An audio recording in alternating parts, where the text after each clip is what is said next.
Our group managed to return to Ostmorion, driven by the dual purpose of finding a cure for their affliction and locating Laszlo. Upon splitting up to cover more ground, they were met with disheartening news. There was no cure. No magic could prevent them from turning into crystals, except for perhaps a divine intervention like the powerful wish spell. Faced with this grim reality, those who remained unwilling at first to heed the mysterious voice's offer resolved to agree to it and press on.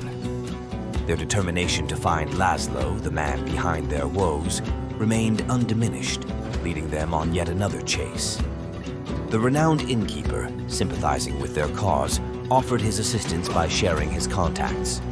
This led the group into the underbelly of the city, where they were ambushed by creatures also afflicted by the crystalline infection. Laszlo remained elusive, last believed to have fled the city towards the Enchanted Forest and Point Telgus, or so they surmised. Undeterred, they prepared for the journey ahead, traversing the mushroom forest, confronting the undead and a chimera until they finally reached Point Telgus. Their assumptions were confirmed. Laszlo had been there, but he was not alone. He had led a group there once, and now only he returned.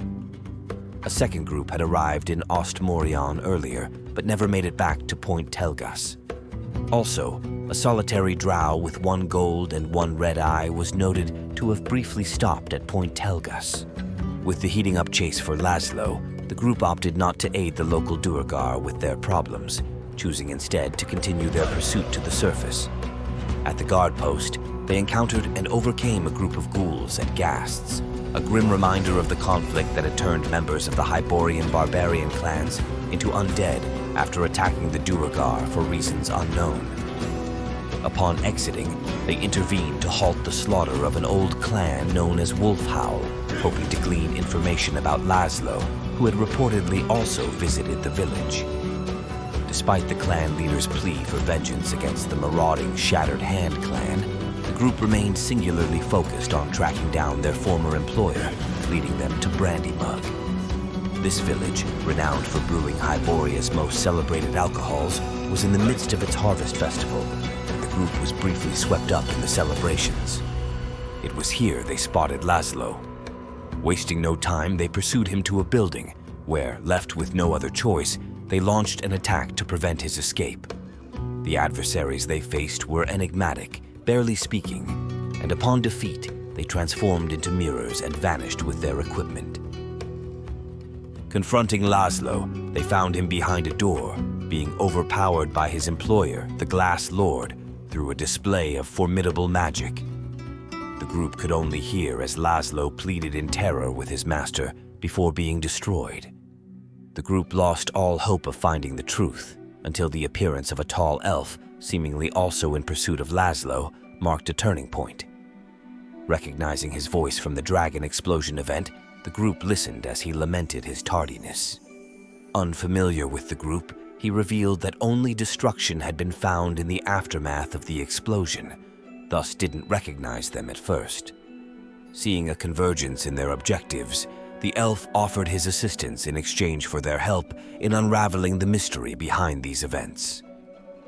He then teleported the group to his magical tower in the Cromrest Mountains, where he introduced himself as Harthion, as well as the tower's majordomo, a blue pseudo-dragon named Balasar, who was appointed to oversee the tower, which would now belong to the group. Harthion shared his knowledge, revealing his role in the crafting of the God-shattering star during the Second Age's Gods' War, an artifact intended to slay gods, initially against dragons, before he hesitated, fearing an arms race. The victim the party slew was the King in Purple, a progenitor of the gem dragons and deity of lesser nobility who, disillusioned by the Elder War's carnage between dragons and elves, had forsaken his divinity, earning scorn for his perceived cowardice. The purpose of his presence remained a mystery, as did the truth behind the markings the group had discovered. The revelation that the dragon had not truly died, but was merely shattered, raised questions about the weapon's efficacy or the intentions of its new wielder. The scattering of the divine spark into countless fragments, some of which had embedded within the party members, offered a glimmer of hope. This newfound power might hold the key to their salvation from the crystalline affliction, necessitating the collection of more crystals and the absorption of additional power. Determined to uncover the identity of the Glass Lord, the Prism of Secrets, and the underlying forces at play in Hyboria, the group prepared to embark on this quest. Harthion, after providing some answers and expressing his intention to continue his work, left the group to their devices. As the new proprietors of the tower, they faced the daunting task of transforming it into a formidable base of operations. For the moment, the availability of stone beds offered a modest comfort. Nonetheless, the cessation of their immediate pursuit afforded them the opportunity to rest and strategize for the challenges that lay ahead.